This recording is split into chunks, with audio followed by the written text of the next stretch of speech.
요한일서 1장 보겠습니다. 1절부터 3절까지 받아듣겠습니다.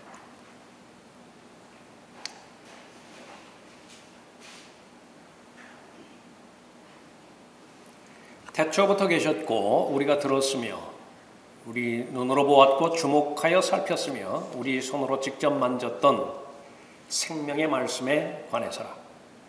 그 생명이 나타나심에 우리가 보았고 증거하였으며 너희에게 그 영원한 생명을 보여주었으니 그 생명은 아버지와 함께 계셨으며 우리에게 나타나셨느니라.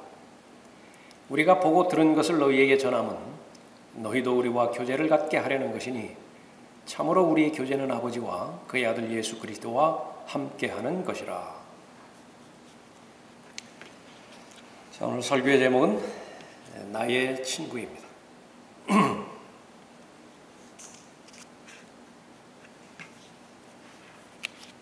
예수님께서 자신이 사랑하는 사람이 병들었다는 소식을 어느 날 들으셨습니다.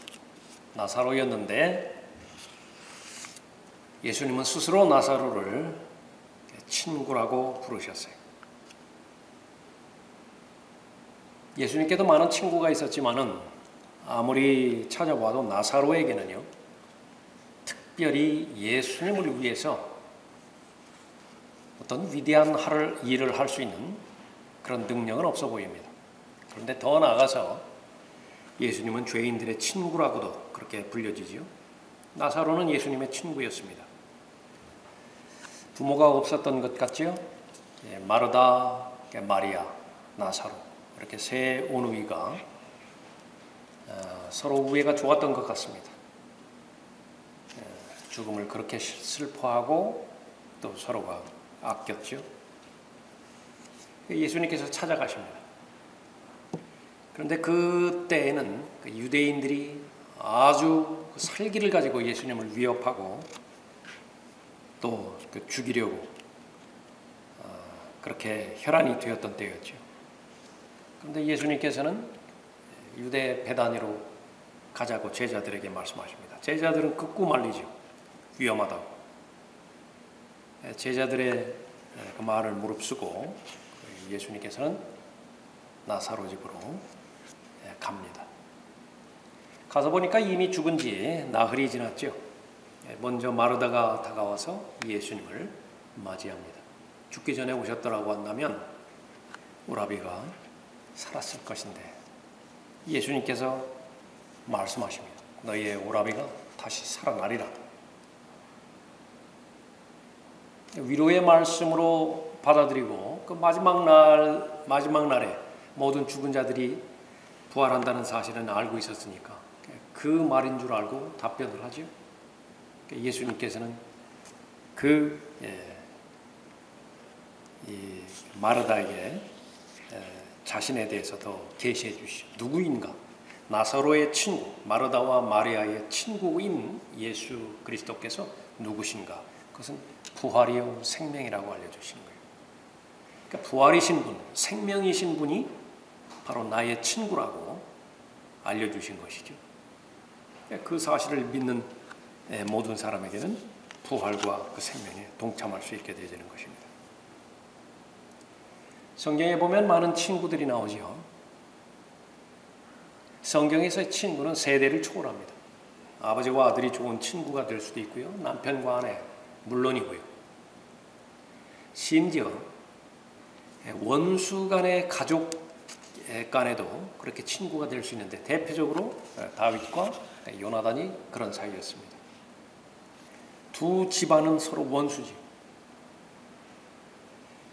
그러나 둘과의 관계는 성경에서 가장 친밀하고 가장 가깝고 또 아름다운 관계였습니다. 혼을 다하여 사랑하였다 그렇게 언급하고 있죠. 요나단이 죽었을 때에 사무엘하 1장에서 다윗은 압살롬이 죽었던 것만큼이나 몹시 애통해하며 그 친구를 위해서 애가를 지을 정도였어요. 그 모든 것을 무엇을 보여주는 것이냐? 그러면 바로 나의 친구 예수 그리스도를 보여주는 것입니다. 요한일서 1장 1절부터 3절까지 교제를 목적으로 예수 그리스도께서 육신으로 나타나셨다라고 하는 결론입니다. 교제하기 위해서, 친구가 되기 위해서 바로 말씀이셨고 영원에 거하시던 분이 시간과 공간의 제약을 받으시고 마침내 육신으로 나타나셨다라고 하는 것입니다. 그것이 대전제인데 과연 그리스도인이라고 하는 사람들은 얼마만큼 예수 그리스도를 친구로서, 세상에 둘도 없는 유일한 친구로서 그 관계를 맺으면서 살아갈 수 있는 것인가? 그것이 본문에서 강조하는 내용입니다. 사람이 친구들을 위하여 자기 생명을 내어놓는 것보다 더 위대한 사랑은 없나니. 예수님은 그 사랑을 실천하셨죠. 그러면 우리가 예수 그리스도께서 나의 동일한 친구가 된다고 하는 것은 주저하지 않아요. 내 생명을 예수 그리스도를 위해서 내놓는 것입니다. 근데 예수 그리스도의 생명이 누구에게 있습니까? 다 지체들에게 다 있죠. 친구들이라고. 그 친구들을 위해서 생명을 내어놓는 것, 그것은 위대한 사랑의 실천이고 섬김이죠. 내가 명령한 대로 너희가 행하면 너희는 나의 친구들이라. 이제부터는 너희를 종들이라 부르지 아니하리라. 종들과 친구와의 가장 큰 차이점은 어떤 것인가? 계시에 있습니다. 종은 그냥 시키는 것에 대해서 이해가 되든 안 되든 하면 되는 거예요. 물어볼 필요도 없습니다. 왜 그 일을 제가 해야 되는데요? 종의 자세가 아니죠. 그러나 친구에게는 다 알려줘요. 하나님의 친구 아브라함에게는요, 다 알려주셨어요. 하나님의 관점에서 이 세상을 걸어갈 수 있도록 안목을 허락해 주셨고요. 또 하나님의 계획에 동참할 수 있는 특권을 허락해 주신 것이죠. 내가 너희를 친구들이라 불렀으니 이는 내가 내 아버지께로부터 들은 모든 것들을 너희에게 알게 하였기 때문이라. 다시 그리스도인의 원래의 본분으로 한번 돌아가 보십시오. 디모데후서 2장 15절에서 구원받은 모든 사람은 진리의 지식에 이르러야 되죠. 하나님의 직접적인 뜻입니다. 어떻게 하면 내가 진리의 지식에 이룰 수 있는 것인가? 이 요한복음 15장 13절 이후의 말씀에 근거해서 볼 때에 그 진리의 계시의 주체는 바로 예수 그리스도라고 말씀하시거든요. 아버지로부터 들으셨다고요, 진리를. 그것을 말해줄 텐데 대상은 친구래요. 우리들이 예수 그리스도의 친구로서의 그 합당한 위치에 있다고 한다면 말씀해주지 못할 것이 없어요. 그러면 들으면 그것이 진리예요. 예수 그리스도를 나의 친구로 삼으면 그 결과는 너무나 자연스럽게 진리의 지식에 이르는 것입니다. 내가 내 아버지께로부터 들은 모든 것들을 너희에게 알게 하였기 때문이라. 성경은 관계의 책이기도 하죠. 아담이 창조되었을 때에 하나님과의 그 관계를 먼저 주지시켜 주시는 것입니다. 아담은 하나님의 아들이었어요. 교제가 시작되겠죠. 그러니까 성경에서는 내 인격에 관련돼서 교제하는 교제에 대해서 나옵니다. 아버지 하나님과의 교제, 아들 하나님과의 교제, 성령 하나님과의 교제, 또 그리스도인들과의 교제. 그 관점에서 얼마만큼 하나님의 의도대로 그 교제 안에 있느냐에 따라서 좋은 친구 관계가 유지가 되는 것입니다. 그것이 아주 강한 친구 관계가 유지가 되어지면 마귀가 틈을 누리지 못해요. 둘 사이가 하나가 되었는데 과연 어떻게 그 사이를 이간질시키겠어요? 사탄은 마귀로서, 도둑으로서 이 땅에 왔을 때에 도둑질해 가는 것이 목표인 것인데 그럼 그 관계를 도둑질해 가는 것입니다. 이간질시켜서 사이를 벌려놓는 거예요. 첫 번째 사람에게 다가갔을 때 성공했죠. 아담과 이브 이간질시켜버렸어요. 그것이 좋은 반면 교사가 될 것입니다. 아버지 하나님과의 교제에 대해서는 이사야 57장 15절에서 영원에 거하시고 영원에 거하시는 높고 우뚝 솟은 분, 그의 이름이 거룩이신 분이 이같이 말하노라. 나는 높고 거룩한 곳에 거하며 또한 통회하고 겸손한 영을 지닌 자와 함께 거하며. 근데 누구와 함께 거하느냐 그러면 아주 불쌍한 존재예요. 모든 것을 다 잃어버렸을지도 모릅니다. 이제는 더 이상 희망이 없고 소망이 없다고 그렇게 인정할지도 몰라요. 그런데 그 사람이라고. 그런데 함께 하시는 분이 어떤 분이냐면 영원에 거하시는 분이에요. 이때에 말하는 영원은 장소를 말하는 것입니다. 영원이라고 하는 장소가 있어요. 그곳에 거하시는 분. 유일하신 분이신데 그분이 친구가 되시는 것입니다. 통회하고 겸손한 영을 지닌 자와 함께 거하여 겸손한 자의 영을 소생케 하고 통회하는 자의 마음을 소생케 하는도다. 살리는 분이에요.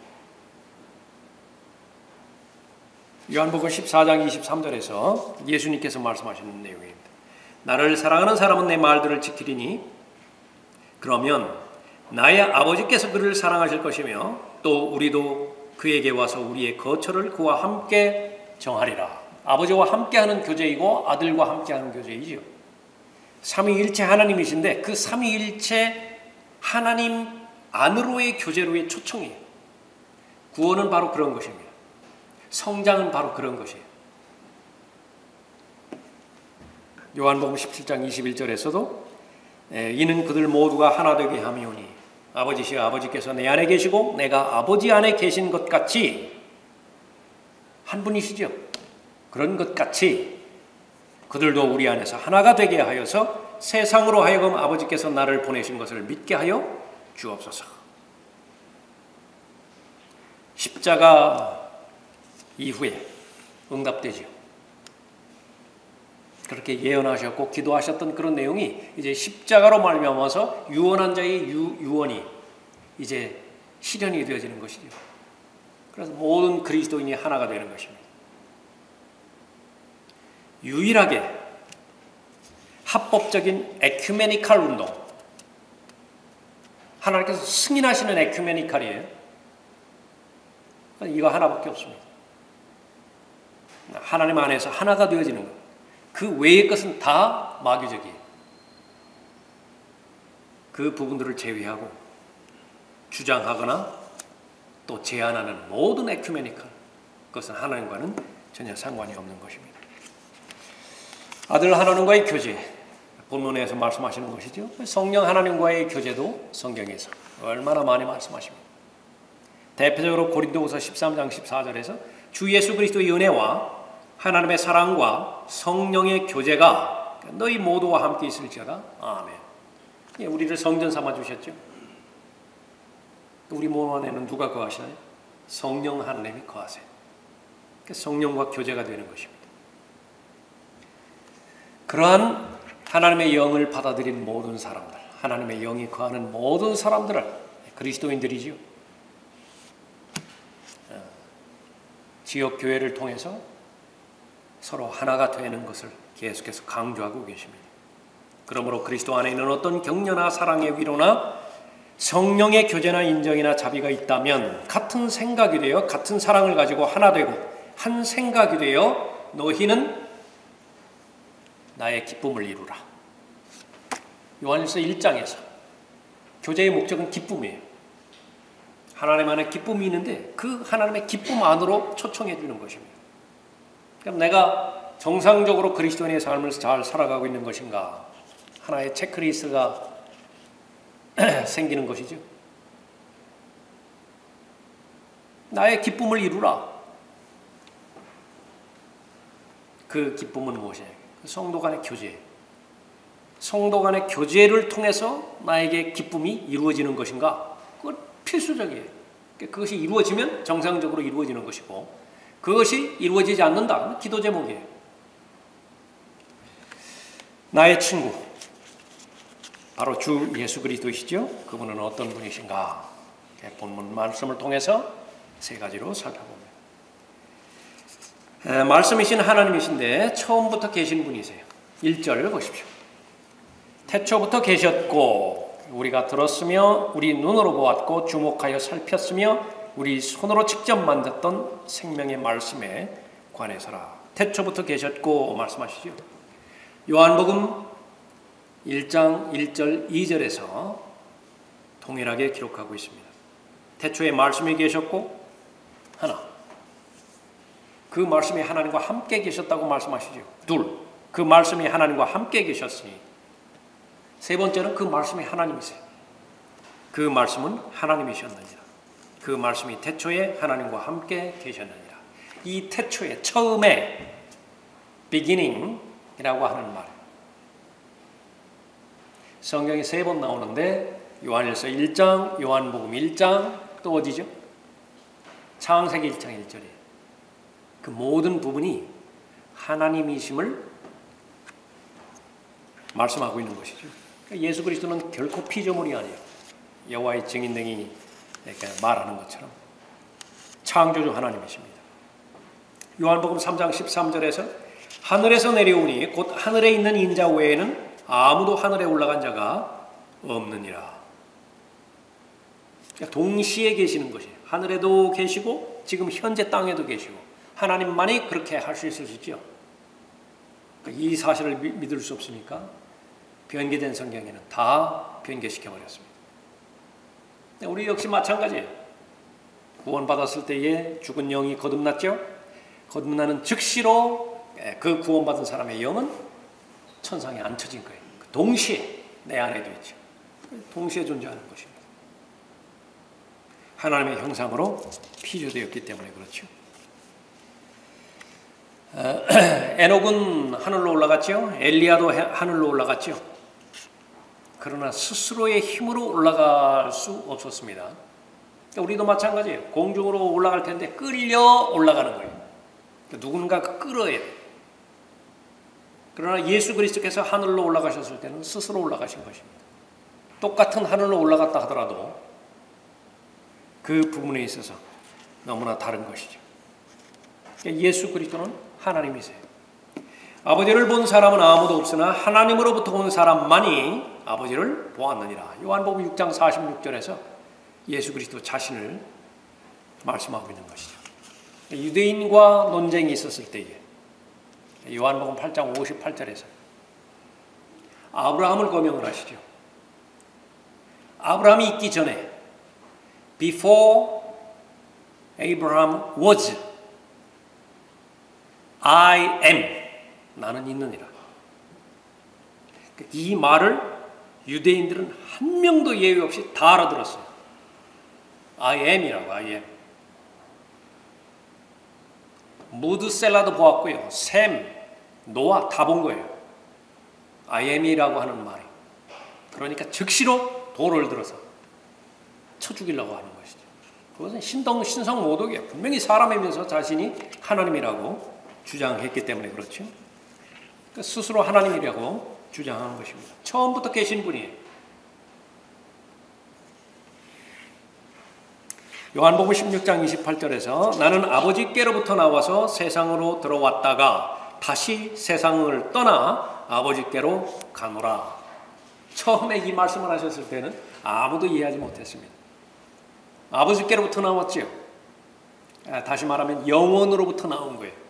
다시 말하면 말씀이 튀어나오신 거예요. 사람의 머리 안에 구상이 있습니다. 창조적인 아이디어가 있어요. 근데 어느 날 그것이 툭 튀어나왔어요. 그게 무엇이죠? 이거예요. 그게 무엇이죠? 이거예요. 마음 안에 있는 의견과 신념과 생각이 담겨져 있었는데 그것이 육신으로 툭 튀어나오죠. 무엇입니까? 말하는 거예요. 그런데 다른 것들은 다시 원래 들어가지 못해요. 원래 복귀하지 못한다.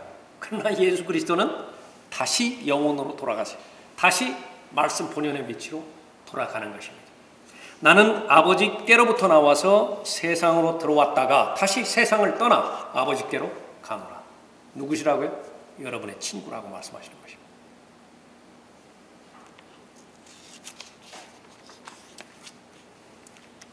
영원부터 계셨다고 미카서 5장 2절에서도 말씀하십니다.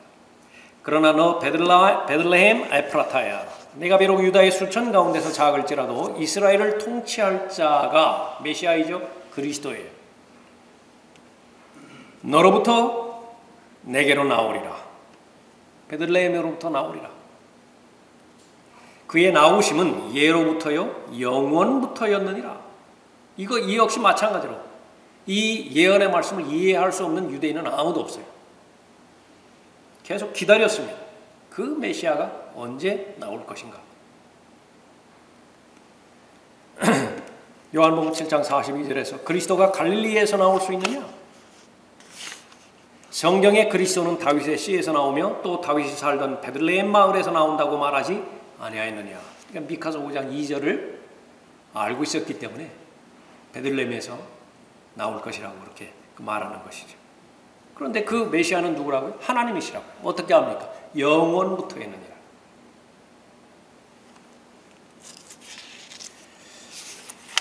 예수 그리스도는 처음부터 계셨죠? 예수 그리스도는 또한 말씀이십니다. 창조주 하나님이시면서 말씀이라고 말씀하시죠. 우리 손으로 직접 만졌던 생명의 말씀에 관해서라. 말씀에는 두 가지로 나눠서 성경에서 언급하고 있는데 여기에서 본문에서 말하는 말씀은 삼위일체 가운데 그 말씀을 언급하는 거죠. 요한일서 5장 7절에서 이는 하늘에서 증거하시는 이가 세 분이시니 아버지와 말씀과 성령이시요 이 세 분은 하나이십니다. 기록된 말씀이 아니죠. 예수 그리스도의 이름이 아들이에요. 아들. 아버지와 아들과 성령이죠. 근데 그 아들이라고 하는 그 이름은 사역이 맡겨졌을 때에 사용되어지는 이름이에요. 근데 다 이루었다고 이제. 이 우주에서 하셔야 될 그런 그 사역을 다 마치셨죠? 그러면 그 아들이라고 하는 이름을 이제는 말씀이라고 하는 이름으로 합해지는 것입니다. 말씀이라고 하는 본래의 이름으로 돌아가는 것이에요. 언제입니까? 영원이에요. 그러니까 영원에서는 말씀이셨고 또 경륜이 다 지나가고 영원으로 다시 들어갈 때 예수 그리스도는 말씀으로 다시 되돌아가는 것입니다. 나는 알파와 오메가요 시작과 끝이라. 주 곧 지금도 계시고 전에도 계셨고 앞으로 오실 전능하신 분이 말씀하노라. 요한계시록 1장 8절 말씀입니다. 그래서 삼위일체의 두 번째 신격이신 분 바로 말씀으로 묘사가 되는 것입니다. 그 예수 그리스도는 자신을 나타낼 때에 두 부분을 통해서 나타나십니다. 하나는 사람으로 나타나셨어요. 그러니까 지상에서 사역하실 때에 그분을 보면 바로 하나님을 보는 것이죠. 또 하나는 기록된 말씀을 통해서 자신을 나타내고 계십니다. 그래서 예수 그리스도를 직접 보는 것도 하나님을 보는 것이고 예수 그리스도의 말씀, 그 말씀도 둘로 나뉘어지죠. 그분의 음성이 있다고요.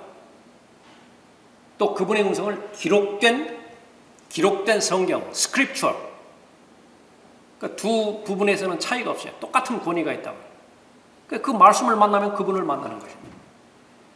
요한은 예수 그리스도를 만졌죠. 요한은 예수 그리스도의 음성을 들었어요. 여러분도 그 말씀을 만질 수 있습니다. 그 말씀을 들을 수 있어요. 그건 책이라고요, 책. 그러나 본래의 말씀이신 그분을 만질 수는 없죠. 우리의 한계는 거기까지예요. 그러나 요한은 직접 그분을 만질 수는 있었죠. 예수 그리스도는 사람을 통해서 계시하셨고 기록된 말씀을 통해서 계시하는 것입니다. 그래서 예수 그리스도를 대면했을 때에 그분을 거절했던 사람은 변명의 여지가 없어요. 그러나 똑같이 변명의 여지가 없는 것은 예수 그리스도의 말씀을 거절했을 때는 똑같은 결과인 것입니다.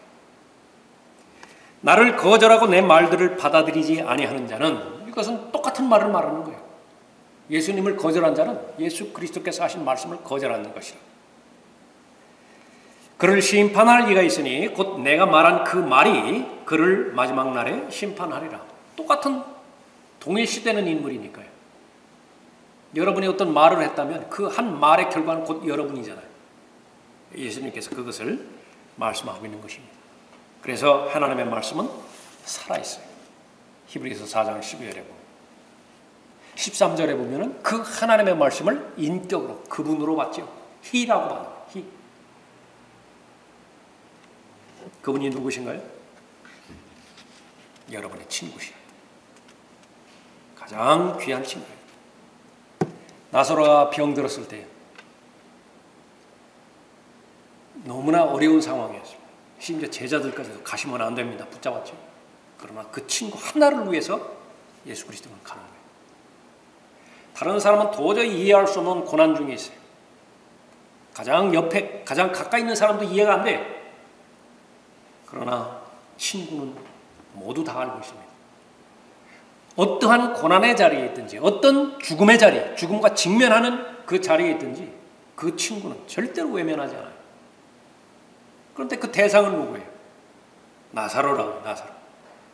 스스로를 생각해봐도 아무 능력이 없어요. 도대체 예수님을 섬겨보려고 해도 뭐가 있어야 섬기죠. 그러나 그 존재 자체만으로 나사로를 그 어떤 대상과도 바꾸지 않습니다. 여기서부터 출발하는 거예요. 여기서부터. 개인의 구주라고 말했을 때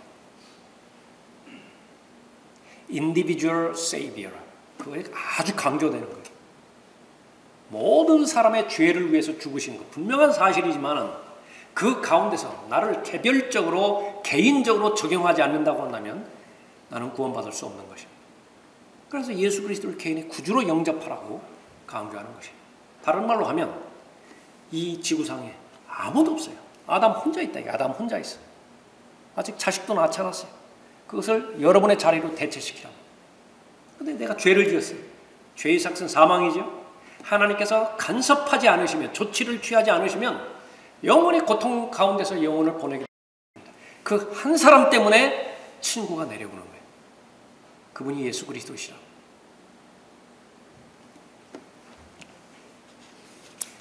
기록된 말씀이죠.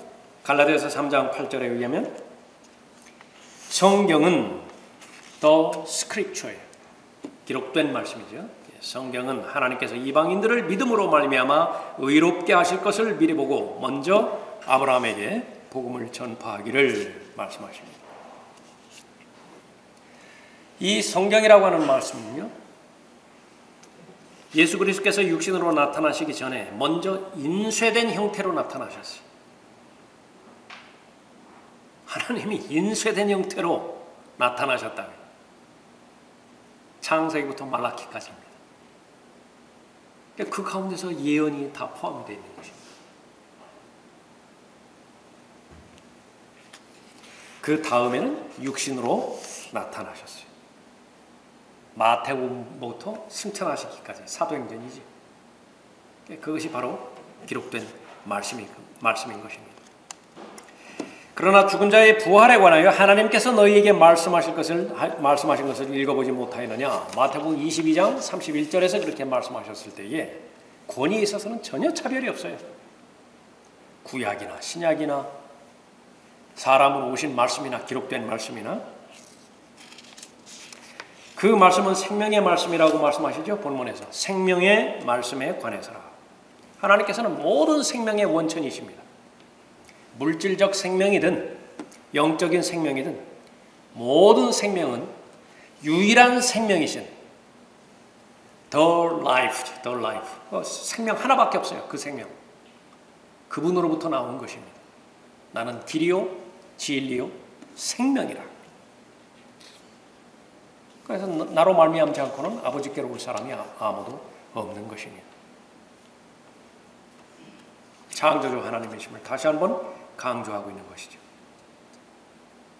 죽어가는 사람이 어떻게 하면 살 수 있는 것인가? 성경에 보면 단 하나밖에 없어요. 생명이신 분이 부르면 살아요.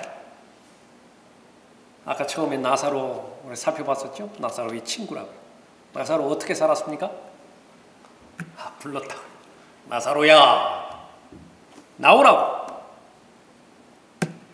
예수님께서 그렇게 웃으셨다라고 하는 기록은 성경에 발견되지 않는데 참 우울하신 분이었어요.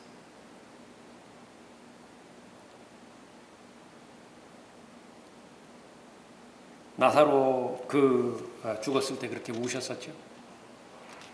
분노하기도 하셨습니다. 무엇에 대해서 그렇게 슬퍼하셨고 무엇에 대해서 그렇게 마음 상하셨죠. 죄로 말미암은 죽음이에요. 가장 사랑하는 친구를 내게서 빼앗아가고 가장 사랑하는 그 친구의 가족을 그렇게 고통 가운데 주저앉히는 것, 그것은 죄로 말미암은 죽음이거든요. 괴로워하셨다고, 신음하셨다고, 우셨어요.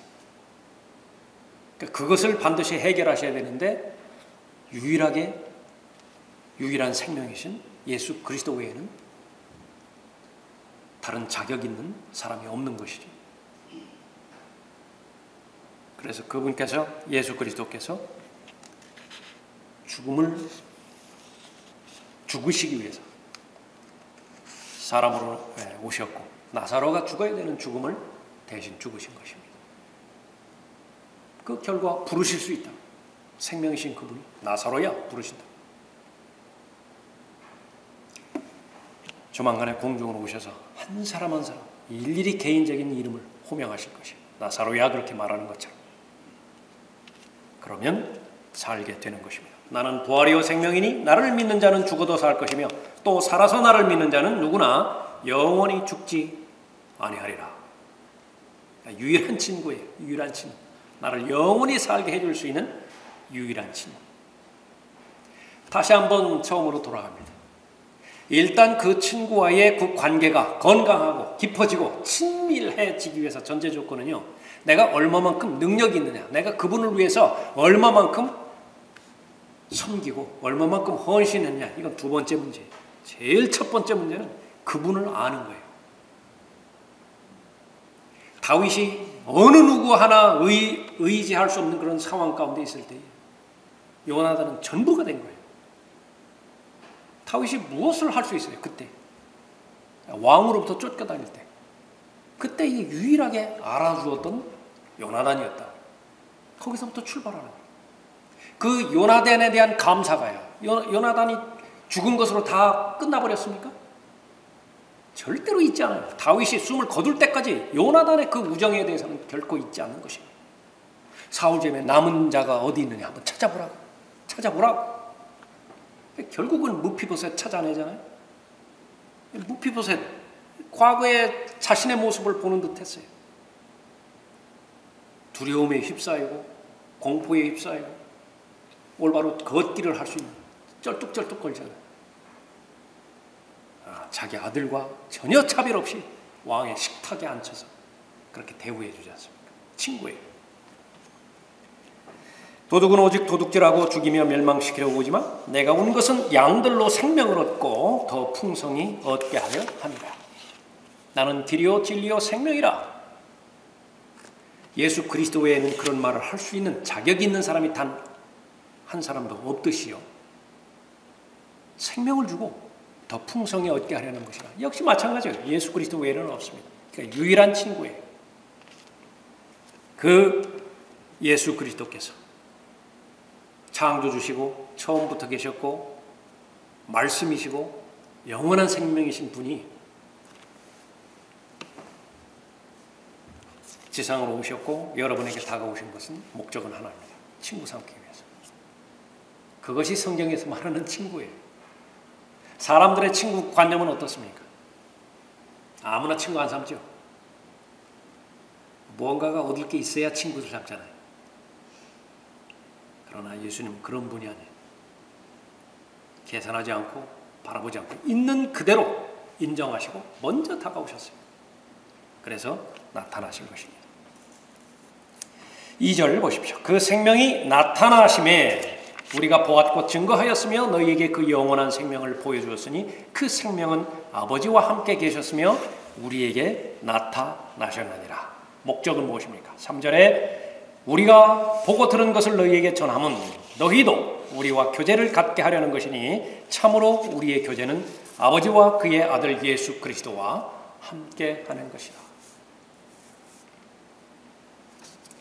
나의 친구, 주 예수 그리스도. 오늘도 마찬가지로 여러분 기도하시기 전에 예수 그리스도가 얼마만큼 귀하신 분인가. 여러분은 예수 그리스도에 대해서 계산하는지 몰라요. 나에게 얼마만큼 많은 것을 혜택을 주셨고 얼마만큼 유익을 주셨고 그렇기 때문에 나는 그분을 버리지 않는다고 그렇게 할지 몰라요. 그러나 그분은 결코 여러분에 대해서 계산하지 않습니다. 그분의 사랑은 변함이 없어요. 기뻐 동행하시고 위로하시고 칭찬하실 때도 그분의 사랑은 넘치고요. 징계하실 때도 그분의 사랑에는 변함이 없어요. 그런 분이 바로 여러분의 유일한 친구시라고 하는 사실을 알고 머지않았다고 우리가 알고 있죠. 조만간 이제 대면할 것입니다. 그분은 여러분을 위해서 자신의 생명을 기꺼이 내어놓으셨어요. 그 사실을 알고 있다면 역시 마찬가지로 반응도 너무 쉬워요. 내 생명을 기꺼이 내어놓을 뿐만 아니라 그것은 특권 가운데 특권이에요. 그렇죠? 그분을 섬길 수 있는 기회가 주어졌다고요. 그분을 위해서 희생할 수 있는 기회가 주어진 것입니다. 이 부분이 희미하면은요, 너무 힘들어요. 헌신도 너무 의무적으로 다가오고 또 주님에 대해서 잘 알아간다든지 마땅히 해야 할 일들을 감당하는 데 있어서도 너무나 버겁죠. 너무나 부담스럽죠. 제일 첫 번째는 그분에 대해서 아는 것입니다.